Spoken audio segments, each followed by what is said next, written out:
متخذا خليلا غير ربي لاتخذت أبا بكر خليلا. He said, if I was to take a khalil, a second hand, a close friend and associate other than Allah, if I were to designate someone as the closest person to me, as a khalil other than Allah, لاتخذت أبا بكر خليلا, I would have chosen Abu Bakr. ولكن, then he said ولكن, but what did he say after ولكن? Hadith in Sahih al-Bukhari. He said ولكن أخوة الإسلام, but the brotherhood of Islam prevents me. The Ummah prevented him.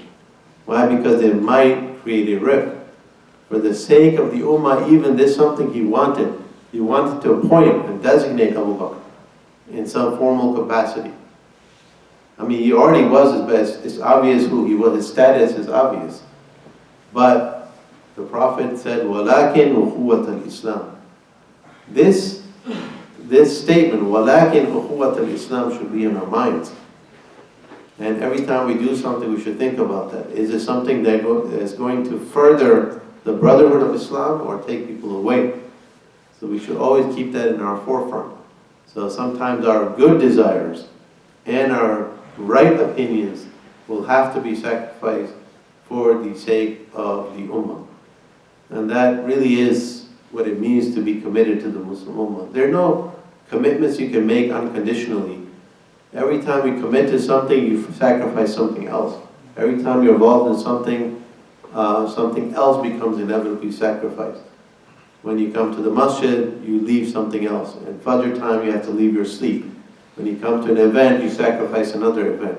Our whole life is a series of sacrifices. We can't do everything all the time, but we have to pick and choose what we're involved in. So if we're part of the Muslim Ummah, if we're followers of the Prophet ﷺ, then we're going to have to make some sacrifices like he made sacrifices, like the early Muslims made sacrifices. So this is very, very important. This is my message to you today. How much time do we have, Father? Another 21 minutes. Oh, wow, okay. Another 20 minutes. Okay. Okay, so another sacrifice, and that's a little more technical perhaps, but perhaps it is worthy mentioning. The fourth sacrifice is actually a non-sacrifice. And that's something important. We have to be willing not to sacrifice members of the Ummah. That this idea is excommunication or takfir. And sometimes we have this problem, we're plagued with this problem of making people not Muslim. Like he's no longer Muslim, his blood is halal, this idea of takfir. So if you believe in the Ummah, it's like some of our people, it's almost as if the takfir problem is so bad. In some eras it was so bad, in some societies it's so bad. It's kind of like our Ummah feels, or some people feel that we have an overpopulation problem, we have to get rid of our Ummah. So we're ready to throw people under the bus. That's also a sacrifice we're going to have to make. We have to keep people within the Ummah. We have to make excuses for people. We have to keep people united for the sake of the Ummah. And that's also prophetic. And that's also a great consideration. What do we find from the Prophet ﷺ?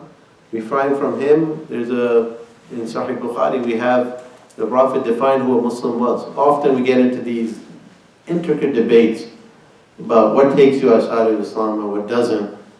But the Prophet gave us guidance. There's one hadith where the Prophet ﷺ said, "Man salla salatana, wastaqbala qiblatana, wa akala dhabihatana, فذلك المسلم الذي له ذمة الله وذمة رسوله فلا تحفر الله في ذمته."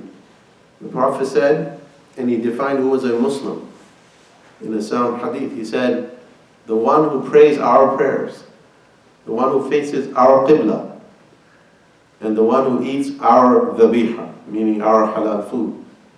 ذَلِكَ الْمُسْلِمُ. That person is Muslim. And on him is the protection of Allah and His Messenger.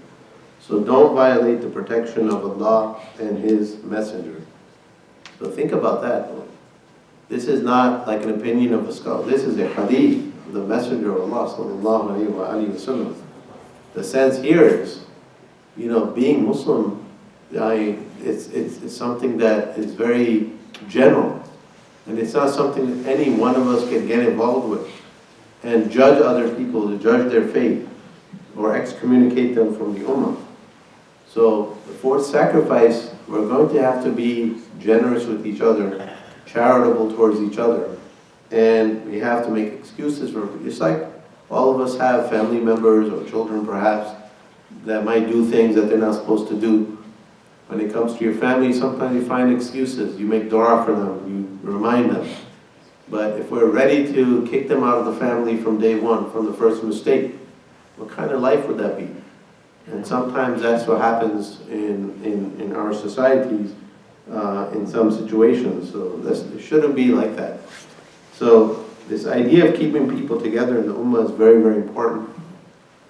So this hadith gives us some guidance with this regard. Now, our scholars also, when they look at this idea of takfir and the boundaries of Islam, they were much more generous and liberal than we think in today's times. So for instance, this idea of, okay, what happens when people do really serious thing? What happens when someone does something that might violate an Islamic belief? What do you do then? So there, Shaykh al-Islam Ibn Taymiyyah has some amazing,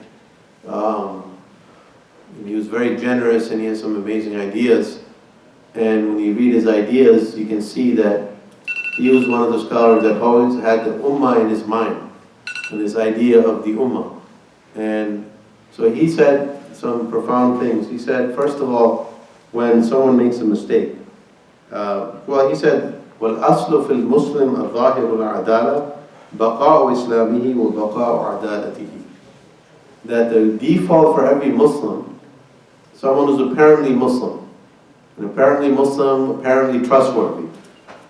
Meaning, like, we're not supposed to investigate into the details of a person.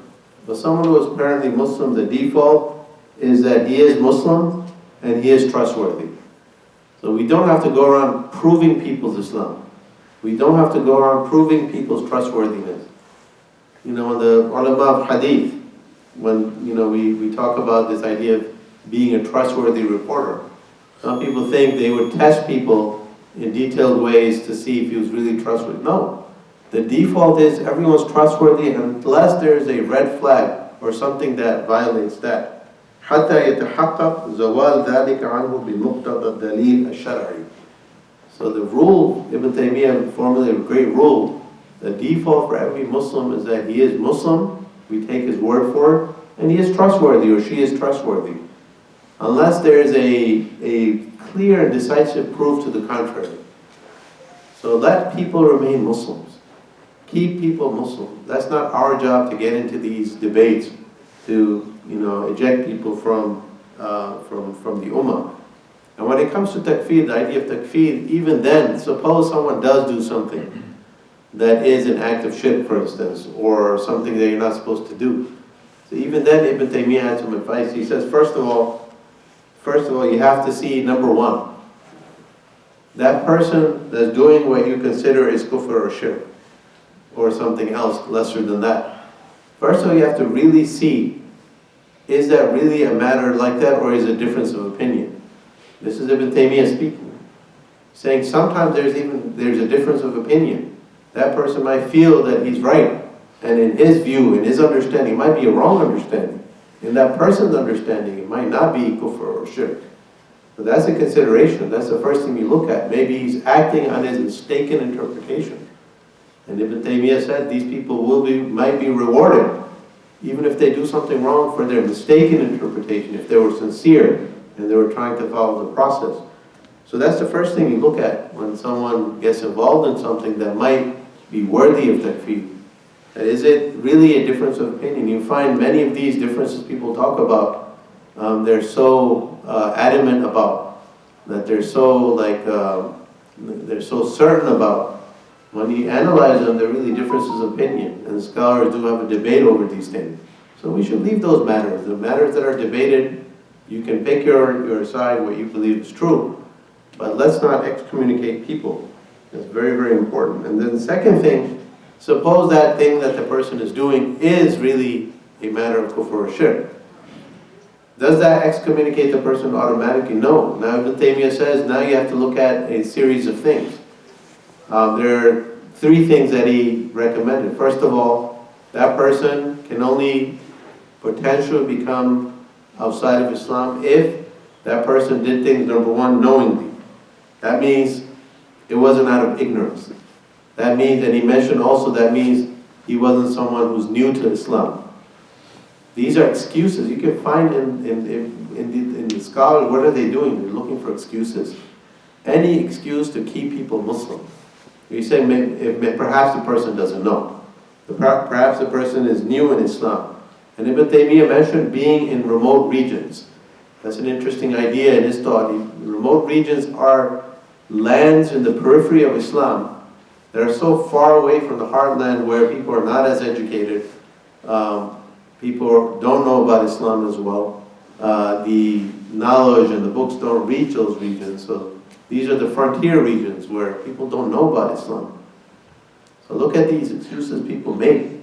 And if they're doing things that are clearly kufr and shirk, you have to make excuses for them. So the first condition is they have to be doing it knowingly. حَتَّى يَتَبَيَّنْ لَهُمْ. And then secondly, they have to do it voluntarily, not being coerced. And in coercion, so coercion, obviously we know when someone's doing things coercively, then that's not a consideration. But Ibn Taymiyyah placed under coercion this idea of someone who does things out of extreme emotion, reflexively. So someone who does things out of anger, for instance, someone who does things out of emotion, even that could be a form of coercion. And even though you might say, well, that's stretching things a bit, but the scholars, what are they doing? That's the lesson I want to share with you. They're trying to make excuses because they're committed to the notion of the Ummah. And because of that, they're trying to find any excuse, even by stretch, to keep people within the Ummah. And number 3, they have to do things ta'ammudan, deliberately, and not out of misinterpreted muta'awwilan. So it really has to be something that's done amadan, that I'm doing this even though I know it's wrong, and it's not because I think it's right. Right? So that's the thing we alluded to in the beginning. So we need to be generous, charitable towards each other, but at the bottom, and a great example Ibn Taymiyyah quotes, and I'll end with that, is that example of the person in the hadith in Sahihain, where that man, he told his children that when I die, burn me, crush my body, and scatter my ashes in the sea. Because if Allah is going to find me, I'm not going to be safe. If I am taken into account, I will never be forgiven. And what we know, that what he did was wrong. This idea was wrong that of course Allah can find you. But just that idea, even though it was a mistaken interpretation, Allah forgave him.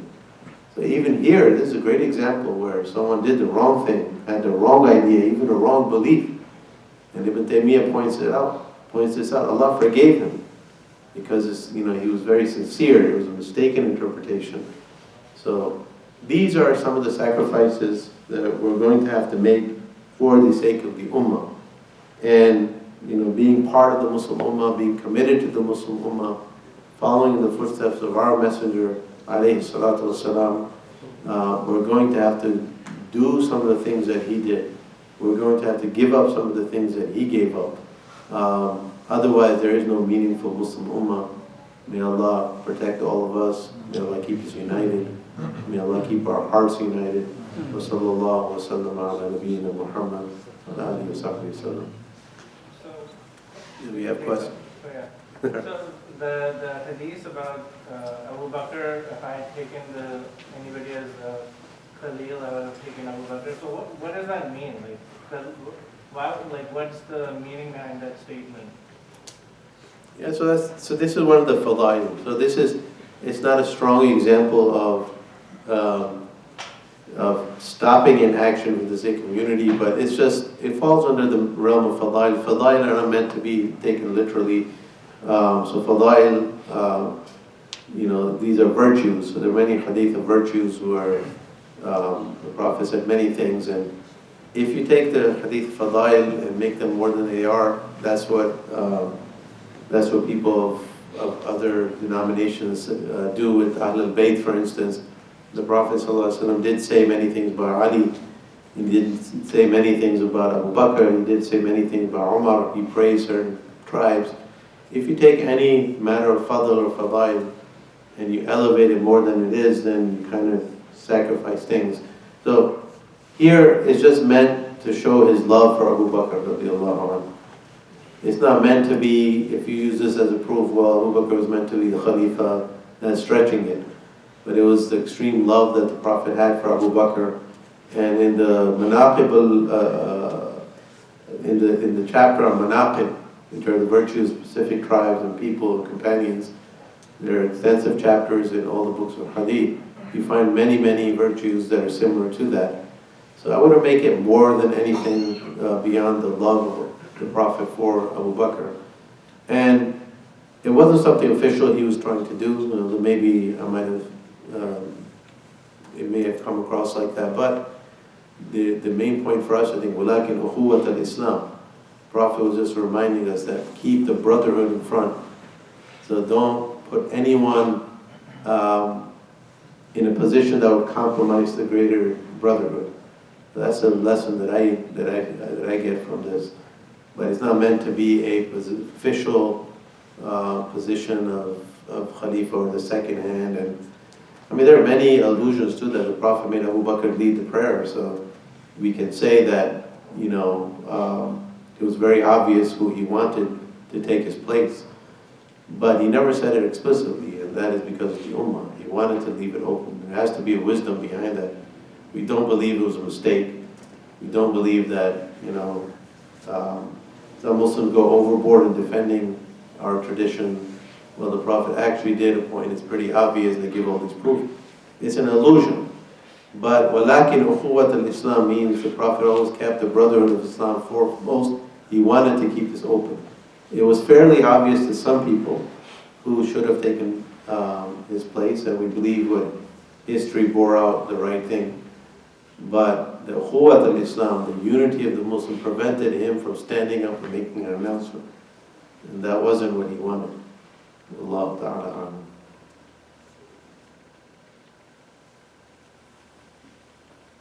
Any other questions?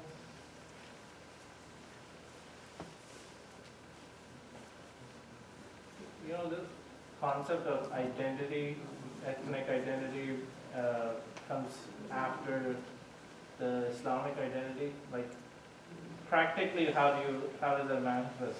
Like, you know, you could be from a country which is not a Muslim country, so like, you know, what does that mean? Like, you know, there is something as nationalism, right? Like those emotions are always there. Were you sitting here for my talk, Tanvir, or were you on your phone? Okay. Well, that's a deep debate, of course. It's heavily contested, like how important is our background. But I believe, like looking at the evidence, my feeling, and I was debating this with a brother a couple of weeks ago. We had an extended debate, with a family member actually, and I believe when you look at the Quran and the Sunnah and the Seerah, these things, when I look at the verse, جَعَلْنَاكُمْ شُعُوبًا وَقَبَائِلَ لِتَعَارَفُوا إِنَّ أَكْرَمَكُمْ عِنْدَ اللَّهِ أَتْقَاكُمْ. In this verse, Allah mentions the specific tribes and nations that He created. And the purpose is only to recognize one another. But then Allah says the best of you is the one with the most taqwa. So what I see from this verse is that these differences can never be anything practical. Practical should be only based on merit and taqwa. But what are these meant to be? Ta'arufu is what? Ta'arufu is just to recognize one another. It's like, you know, if you park your car in the MCMC parking lot, right? And you tell someone, okay, and you left your car there, so you have to tell your family member, go pick up my car. What will you tell them? Oh, it's next to the red tree, or it's next to the bushes, or it's next to the You describe a color of something. And there's no significance to that beyond just being like identification. So it seems to be that these things are only for identification. I think it's very similar to, like, I know all of us eat out. In Central Jersey, we have a lot of halal restaurants. Every weekend, what do you ask your family? What do you feel like today? You feel like Chinese, you feel like Desi, you feel like Turkish. That's all it's supposed to be, something that's interesting, something that spices up your life. One day you want to do this, one day you want to do that. The minute it becomes more practical than that. So I believe these differences are meant to be incidental only, not consequential. Those are the words I use. I know other people disagree, they could be a little more than that, but I think if you look at human history and you look at even Islamic history, all of our conflict is based upon ethnic identity, and you don't find any justification for nationalism in the Sunnah. You don't find justification for being proud of your identity. This idea of pride is not a good idea, it's not an Islamic idea. It's the Prophet who said, whoever has an atom's worth of pride will not enter paradise. So what is there to be proud of? Like that you come from this country, who put you in that country? Allah, the one who picked your color, and there's nothing to be proud of. We need to be proud of, the credit goes to Allah. So these differences are natural, they're there, we don't erase them, but they're not meant to be consequential. So that leads us to the heavy idea of nationalism and being part of nations and citizens of different states, and that's a problematic idea, but it is something, it's a reality of the world we live in. How do we navigate that reality? I think at the very least, keep in our children at least, we need to remind them and their identity, the Muslim Ummah should be at the forefront of their identity. We always have to push back because everywhere else they're getting trained that you're American, you're American Egyptian, you're American Pakistani, American Indian, or Indian American, or this or that. And not only ethnic, there are other identities. You're female, you're male, you're this, you're that. There are all these different competing identities that, and nowadays there's this idea of pride. Proud to be this, proud to be, that's a new trend. Everyone wants to have a flag, every person wants to be proud of something that they're doing. So we need to temper all of that and give the Islamic tarbiyah, Islamic upbringing that it's all about Islam. And and the best example for me are Abu Bakr and the companions, Bilal the African, Bukhari, Salman al-Farisi. None of them had their ethnic background. It was not meaningful in their life at all.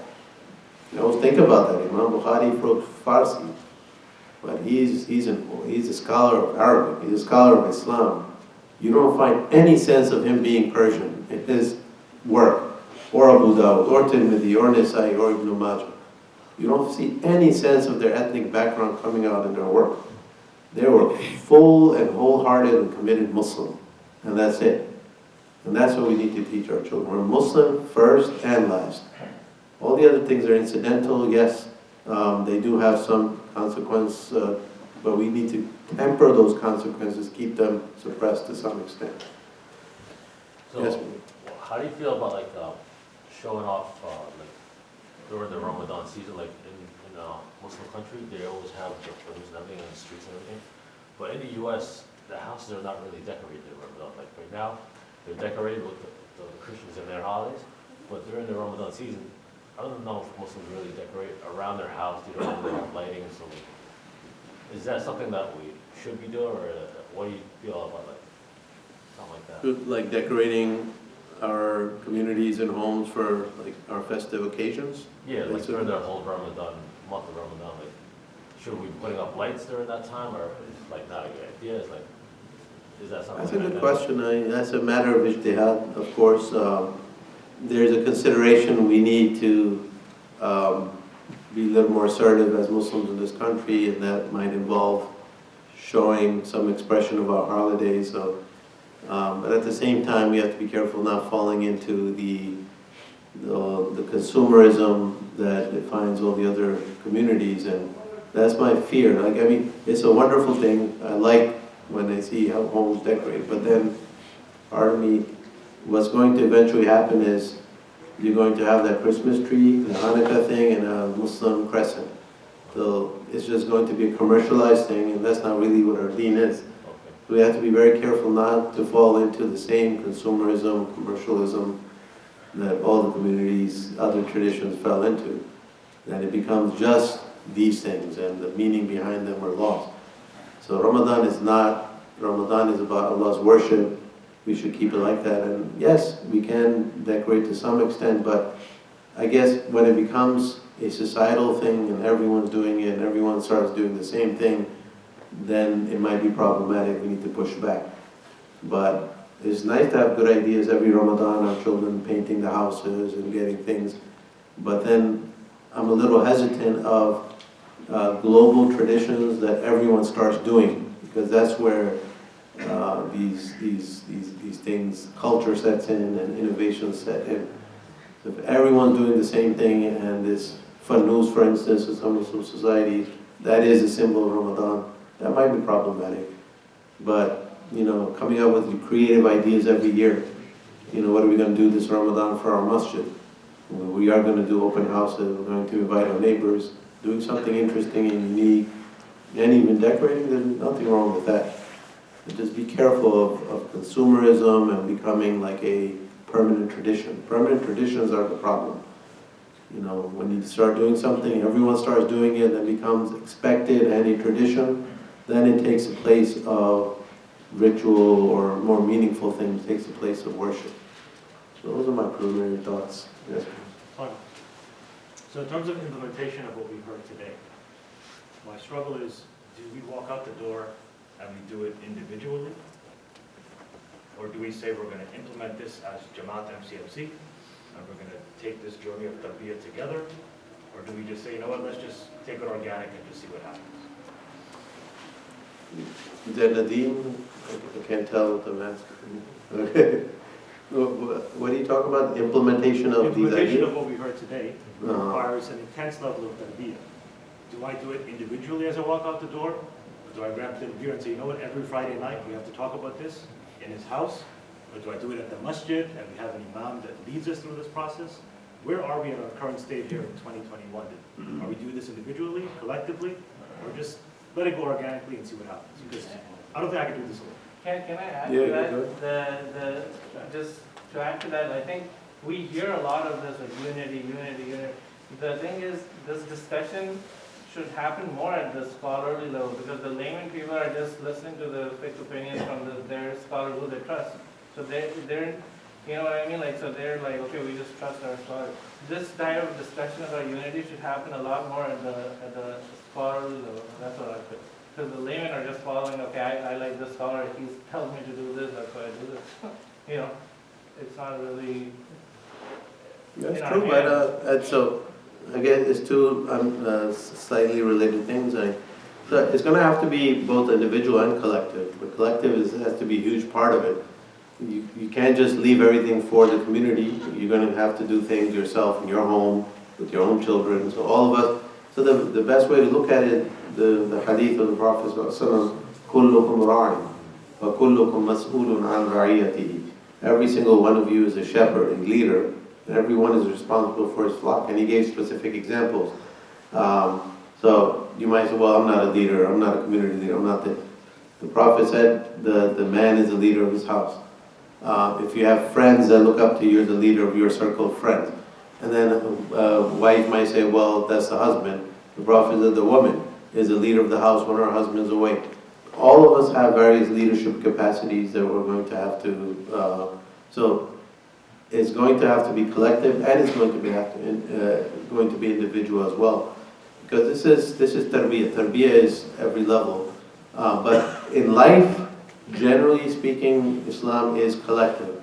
There's this ummah, there's this community. When we come to prayer, the prayer is a microcosm. The Prophet ﷺ said, like, this prayer represents where your life is supposed to be. You have one leader, everyone's united behind the prayer. And I think, for some reason, like, we come to Salah, we have straight lines and we have an imam. But outside the Salah, our shoes are all disorganized. As soon as we leave the prayer, there's no sense of leadership. So we need to, imbue some of what we see in the Salah into the rest of our lives. So this is what really our community should be. So all these challenges we're facing are global challenges, so when we're part of different communities, it's a collective thing. We should work together and bounce ideas off each other, and that's what we're doing. I'm not saying we're not doing that. We're just reminding ourselves, these communities, MCMC is a wonderful community, there's a lot of events here. There's, if you come in the evening, look at what the children are involved in, the Maktab program, you have all these different levels, Sunday school, Saturday school. There's so many things going on, and there's so many parents and different children are involved. My youngest daughter volunteers for the Maktab program, and she describes her experience so wonderful, all sorts of children of different ages, and that's what all the communities, many of the communities are like. So we should be involved in our communities, we have our families, and that's how you build this collective unity of Ummah. It's not something you just leave yourself as an individual, and you have to actualize it in our families, in our communities, and in the broader state as well. Not just, don't think the Ummah is just your masjid also. We have to think beyond the masajid also. We have to think regionally as well, Central Jersey and nationwide. And so there's different levels. Kullukum ra'in, this if you come off that idea, there are different levels of community as well. And that's very, very important. So your home, your local masjid, your broader community, your state, and then your nation, and then the global Ummah. So, Allah Ta'ala. One last question. When it comes to the tarbiyah aspect, right? Because you also mentioned national. Last You can make a comment. You don't get to ask a question. You get to do a comment, inshallah. I just, when it comes to, ethnicity, right? And putting, parking my ethnicity down, in the corner. So are you telling me that when it comes to my children, that I'm supposed to, tell them that they're capable of engaging or possibly marrying someone other than their ethnic background? I mean, is that something that you're saying that is a possibility? Or I should be instilling in them that there could be a possibility that that's a chance? That we would entertain someone from different ethnicities to marry them? I mean, is that something? Yeah, I don't see why not. I mean, if ethnicity is truly the way I see it, is incidental, then in marriage there should be no hesitation to marry anyone across ethnic lines. So in a practical sense, like a community like MCMC, I would say a generation from now, if we really learn anything from this lecture, we would be really seeing a group of Muslims coming forth, possibly multiracial. That's the ideal. Unfortunately, MCMC is not among the more diverse communities. Like many of us were involved in various communities. This is known to be a little less diverse than others. But you're absolutely right. If there's a truly global Muslim community that's oriented to the Sunnah,